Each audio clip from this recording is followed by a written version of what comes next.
예, 안녕하세요. 유튜브 구독자 및 시청자 여러분 반갑습니다. 차기남의 환경안전관리자입니다. 오늘은 제가 좀 특별한 경험을 해서 여러분들과 좀 공유하려고 하는데요. 어떤 거냐면 오늘 제가 면접을 보고 왔습니다. 정확하게는 면접자로 들어간 게 아니라 면접관으로서 들어갔어요. 예, 이게 사실 되게 특이한 상황이긴 해요. 왜냐면 제 나이나 혹은 제 직급 어떤 포지션 정도를 생각했을 때에 쉽지 않은 것인데, 아무래도 제가 맡고 있는 안산 공장뿐만 아니라 뭐 다른 공장들에 대해서도 그 한국 지역 안에서 EHS 업무를 총괄하는 그런 포지션에 있다 보니까, 예, 아무래도 저와 업무를 해야 되는 부분도 있을 수 있잖아요. 그래서 그런 어떤 상급자의 개념으로서 제가 이제 실무 면접에 면접관으로서 들어가게 되었습니다. 오늘은 총 5명을 원래 면접을 볼 계획이었어요. 근데 2명이 이제 오질 않았죠. 무단으로 오질 않았죠. 그래서 2명은 이제 보질 않았고 총 3명의 면접을 봤습니다. 좀 이제 몇 가지 오늘 이제 말씀드릴 거는, 결국에는 경력으로 이직을 하려고 하시는 분들이 좀 어떤 부분들을 좀 조심해야 되느냐, 차관해야 되느냐에 좀 더 포커싱이 맞춰져 있다고 보시면 될 것 같아요. 근데 오늘은 이제 특별한 거는 면접자의 입장이 아니라 면접관으로서 봤을 때에 이런 것들을 좀 준비해야 되지 않느냐라는 포인트라고 보시면 되겠습니다. 이전에 제가 경력 이직할 때에, 혹은 타 직무 혹은 타 전공자가 이직할 때에 어떤 것들을 좀 주의해야 되느냐에 대해서도 올렸는데, 그런 내용이랑도 좀 일맥상통해요. 그러니까 한번 그 영상도 같이 보시면 좋을 것 같습니다. 영상에 대한 링크는 제가 댓글에 한번 같이 남겨놔 볼게요. 그러면은 바로 들어가도록 하겠습니다. 아까 말씀드렸듯이 죄송합니다. 아까 말씀드렸듯이 5명 중에 이제 2명이 오지 않았고 3명 면접을 봤다고 말씀드렸는데, 면접에 오지 않은 사람들의 마음은 어떨까라고 생각했을 때에 뭐 나름 사정이 있겠죠. 사정이 있을 텐데, 그런 각오는 되셔야 될 것 같아요.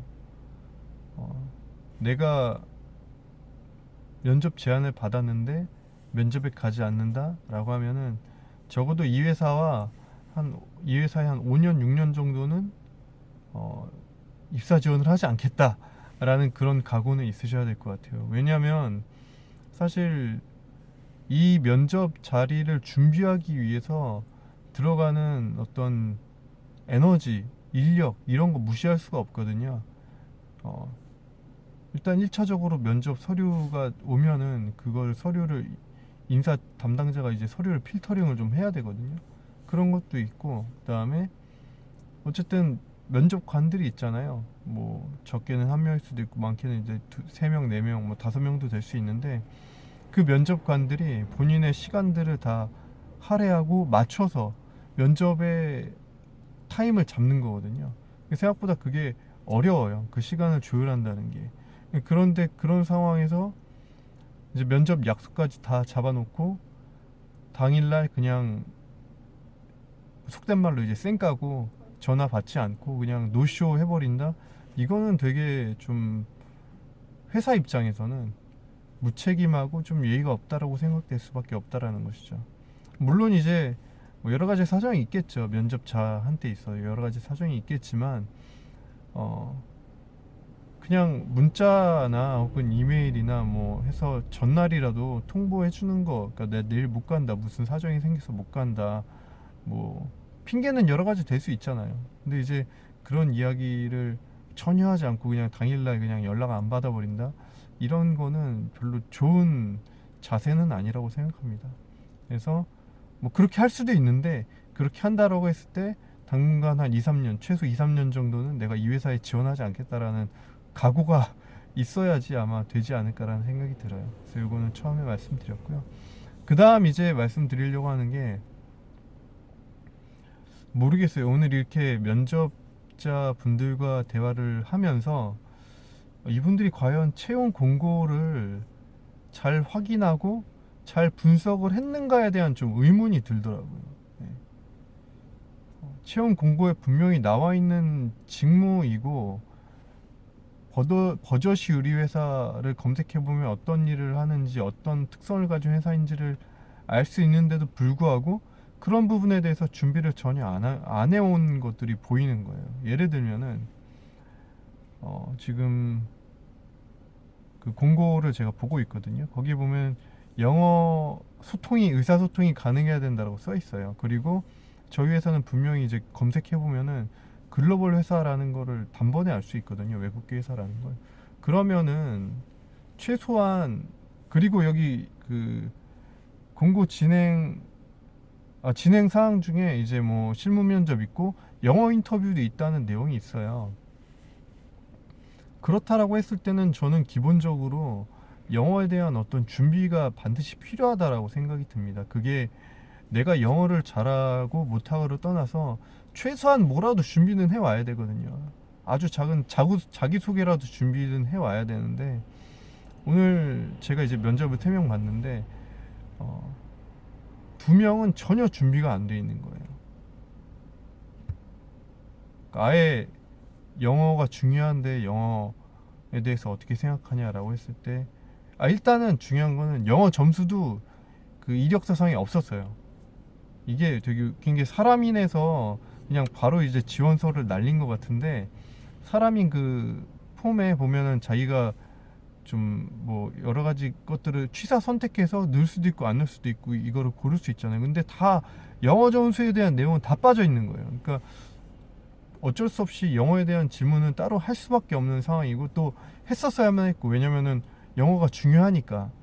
근데 질문했을 때 영어 점수가 있느냐라고 질문했을 때에 자기는 뭐 전혀 이거에 대해서 준비를 해오지 않았다라고 일단 얘기를 해버리니까 사실 이렇게 얘기하면은 영어에 대한 질문을 아예 못 하거든요. 그리고 하지 말라는 의미이기도 하니까. 저는 근데 이건 별로 안 좋은 태도라고 생각을 해요. 심지어 제가 먼저 물어봤어요. 어떤 면접자에게는 먼저 물어봤어요.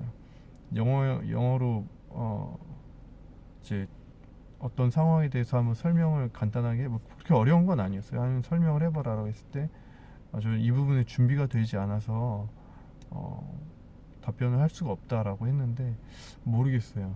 그러면은 이분은 준비 안 했지만 영어로서 다른 부분을 준비했다면 또 그 부분은 얘기해 볼 수 있잖아요. 근데 그런 어떤 시도가 전혀 없었다라는 거죠. 그러니까 영어 아예 준비를 하지 않은 거예요. 근데 그거는 별로 바람직하진 않고 또 어떤 면접자는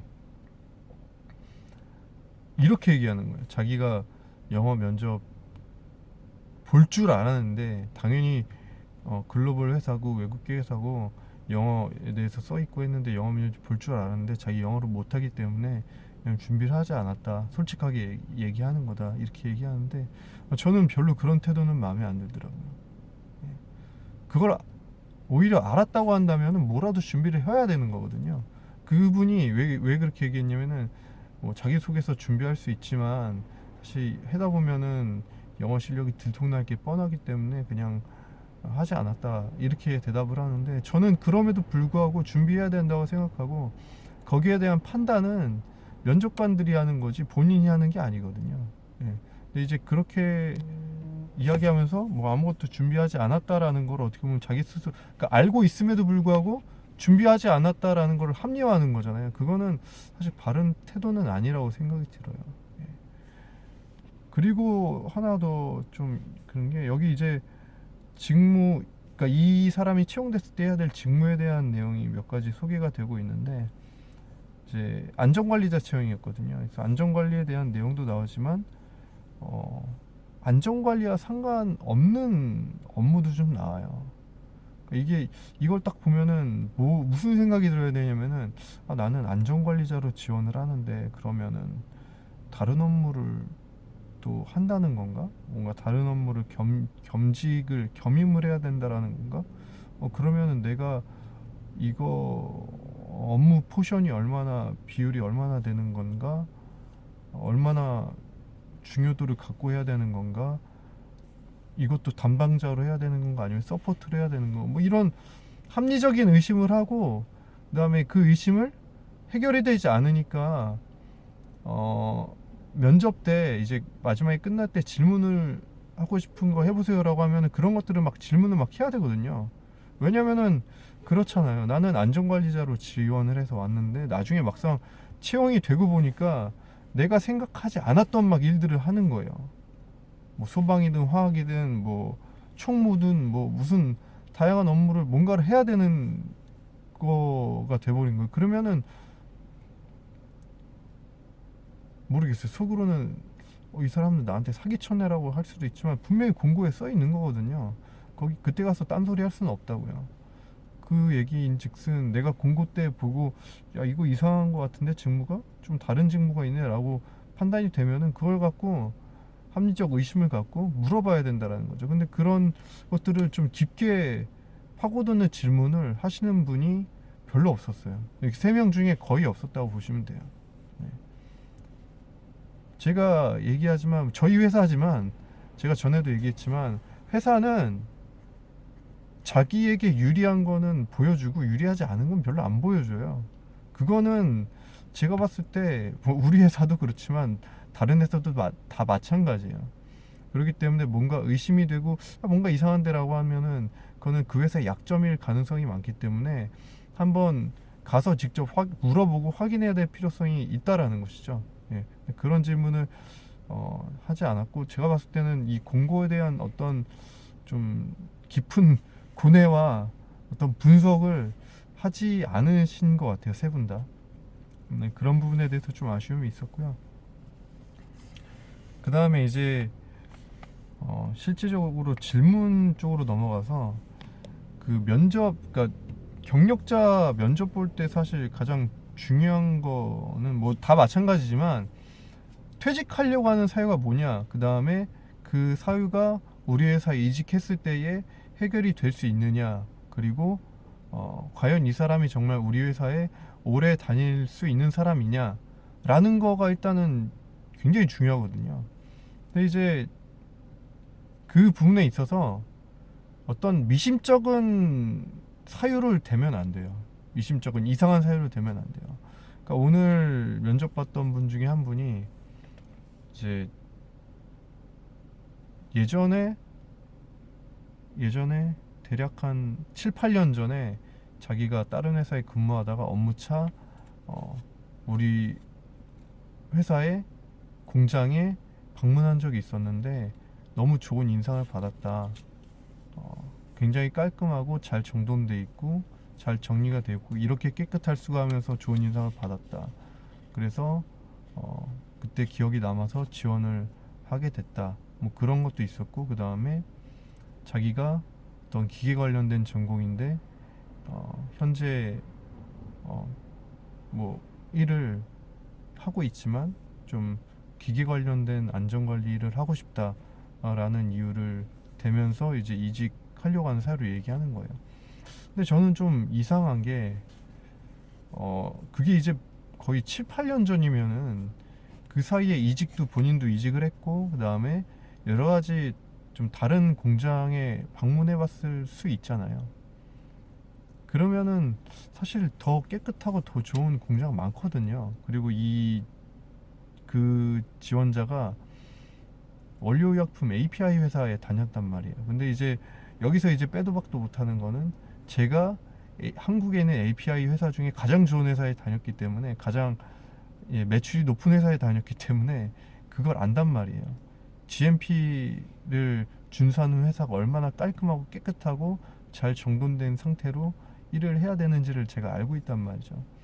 제가 그걸 알기 때문에 사실 GMP 회사는 저희 그 자동차 제조하는 회사보다 월등히 깨끗해야 되거든요. 그래서 그런 부분은 좀 미심쩍은 이상한데 이거는 특별히 그때 받은 기억 때문에 지원한다라는 좀 이상하다라는 게 있었고, 두 번째는 기계 관련된 일을 안전관리를 하고 싶다라고 했는데 사실 이분이 경력이 대략 10년 정도 됐는데 이 정도 경력 갖고 선택할 수 있는 어떤 옵션이 굉장히 많거든요. 지원할 수 있는 많은 회사가 있어요.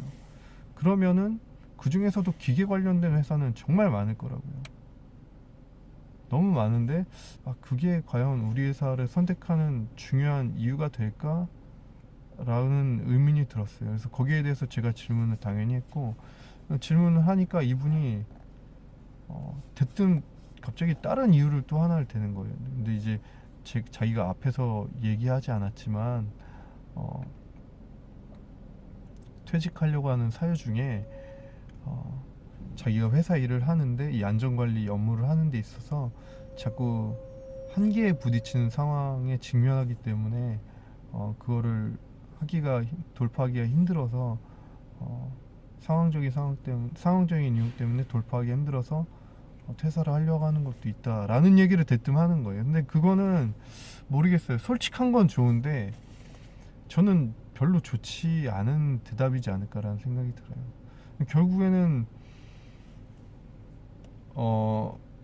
면접관 입장에서는 사실 그런 상황이 우리 회사에도 발생하지 않을 거란 보장을 못 하거든요. 예. 보장을 못 하는데 단순히 그런 한계를 본인이 극복하기가 힘들어서, 본인이 돌파하기가 힘들어서 약간 어떻게 보면 도망치는 느낌으로 지금 퇴사를 하려고 한다라는 인상을 심어줄 수 있잖아요. 예. 그렇기 때문에 그런 대답은 저는 별로 좋지는 않은 것 같아요. 사실 그런 대답을 저도 예전에 많이 했거든요. 대한제강 퇴사할 때에 이제 뭔가 내가 원하는 걸 해주지 않아서 담당자 더 뽑아달라고 했는데 뽑아주지 않아서 그래서 결국엔 퇴사했다라고 했는데 결국에는 그런 상황이 우리 회사에도 발생할 수 있는데 그걸 어떻게 할 거냐라고 했을 때 이분이 모르겠어요. 어떤 생각으로 그 대답을 했는지 모르겠지만 제 질문에는 명확하게 어떤 뚜렷한 말끔하게 해소할 수 있을 만한 답변을 하진 못하셨던 것 같아요. 결국에는 이게 마이너스가 될 수밖에 없는 요소라는 거죠. 차라리 다른 분은 어떤 대답을 했냐면은 자기가 이제 지금 주말 부부인데 이 공장에 지원을 해서 입사를 하게 되면은 주말 부부의 문제를 해결할 수 있다. 나는 지금 주말 부부를 하지 않는 거, 와이프가 지금 임신도 했고 애도 낳아야 되는 상황이기 때문에 좀 많이 케어가 필요한 상황이고 가정을 많이 돌보고 싶은 상황이라 주말 부부를 하지 않기 위해서 지원했다, 이렇게 대답을 하는데 오히려 이게 깔끔하거든요. 예. 근데 지금 이 다른 분은 별로 이렇게 좋지 않은 케이스로 대답을 해서 어쨌든 퇴직하는 사유, 이직하는 사유, 그런 사유에 이게 이제 중요한데 좀 의문스러운 사항을 남겨서는 좀 안 되겠다, 예, 라는 거를 말씀을 드리고, 그 다음에 이건 좀 중요했어요 저한테. 뭐냐면은 영어를 준비를 잘 했었어야 되는데 안 했다라는 거. 그거는 이제 앞서 말씀을 드렸으니까 넘어갈 수 있도록 할게요. 그 다음에 세 번째, 물어보고 싶은 거 물어보기, 물어봐야 할 거 물어보기, 이런 것도 있었는데 그것도 앞에서 공고 말씀드리면서 했으니까 이것도 넘어가도록 하겠습니다. 그래서 이제 좀 중요하게 잡아야 될 포인트를 한 세 가지 정도를 말씀을 드렸어요. 그래서 첫 번째는 공고 자체를 잘 봐야 된다라는 거. 그 다음에 어떤 회사의 특성에 맞게 준비해야 되는데 영어라면 영어를 뭔가를 하나라도 준비해 가야 된다. 뭐 다른 거라도 있으면 준비해 나가야 된다라는 거. 그 다음에 공고상에 좀 희한한 게 있거나 좀 미심쩍은 게 있으면 반드시 물어봐야 된다. 예, 합리적인 의심을 해갖고 미심적인 것을 물어보고 해결을 봐야 된다. 그 다음에 네 번째가 퇴직과 이직 사유, 그런 게 좀 뒷말이 안 나오게 깔끔하게 좀 설명이 돼야 된다라는 거 좀 말씀을 드렸습니다. 사실 저에게는 굉장히 특별한 경험이었고, 그 다음에 면접자도 긴장이 됐겠지만 저도 좀 긴장이 되더라고요. 면접자가 아니라 면접관으로 들어가는데 제가 더 긴장이 돼갖고, 어쨌든 처음 면접자를 면접 볼 때는 좀 제가 했었어야 될 질문도 좀 몇 개 못한 게 있어서 두 번째부터는 좀 그래도 좀 필요한 질문도, 생각했던 질문들을 좀 빠짐없이 다 했던 것 같습니다. 예. 그래서 오늘은 면접에 대해서 말씀드렸는데 면접관의 입장에서 좀 말씀을 드렸고, 또 이 부분을 참고해서 이직을 준비하시는 분들, 시청하시는 분들 중에 이직을 준비하시는 분들이 계시면은 좀 참고를 하시면 좋을 것 같습니다. 네, 오늘 영상 여기서 마치도록 하겠습니다. 감사합니다.